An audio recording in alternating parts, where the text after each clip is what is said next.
আপনাদের সামনে আজকে আমি নিয়ে আসলাম কাস্কি মাছ কিংবা কাস্কি মাছ অথবা ওই যে সাগর পোনা বলে, যেটা আমি আজকে সাগর পোনা রান্না করব কাস্কি মাছের মতো করে। সেটা কিভাবে রান্না করবো মাখায়। এই যে আমি পেঁয়াজ রসুন কুচি সব দিয়েছি। এখন আমি একটু আলু দিব, আবার সেই আলুটাও দিলাম। আলু কাঁচামরিচ তারপরে টমেটো সব একসাথে দিয়ে মাখিয়ে তারপরে আমি বসাবো। একটু আদা রসুন ও দিব সামান্য। আচ্ছা, সব দিয়ে এখন আমি দিব লবণ, হলুদ,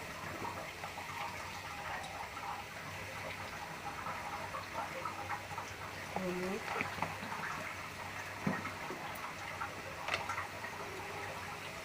মরিচ, যে ঝাল যেরকম খান ওই পরিমাণে দিবেন। দিব তেল, দিয়ে তেলটা একটু সামান্য বেশি দিলে ভাজা ভাজা হবে। এখন আমি এটা মাখাবো। আমার চুলাটা কিন্তু অফ, আমার চুলা কিন্তু জ্বালানো না। আবার বললেন না যে চুলা এসে, চুলাটা বন্ধ করা, বন্ধ। এখন এই যে মাখানো হয়েছে, এটার ভিতরে আমি দিয়ে দিব এখন মাছগুলো। মাছগুলো আগে আমি ধুয়ে রেখেছি। এখন আমি এই যে উপরে দিয়ে দিয়ে সামান্য একটু পানি দিয়ে বসিয়ে দিব। তারপরে আমি শেষে নামানোর আগে দিব একটু ধনেপাতা কুচি। এখন কিন্তু পানির পরিমাণটা কিন্তু খুব কম দিবেন, কারণ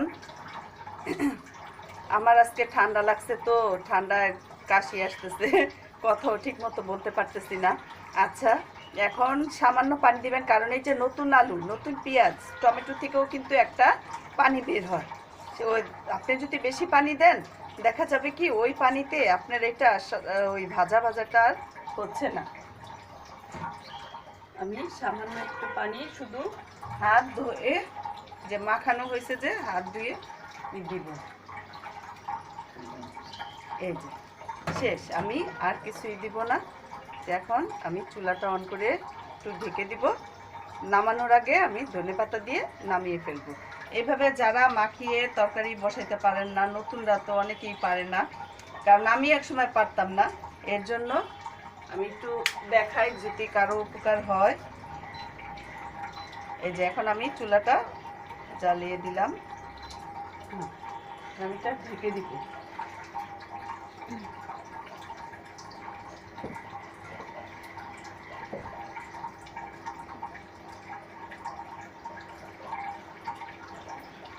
আমি এটা দিয়ে ঢেকে দিলাম। আল্লাহ হাফেজ।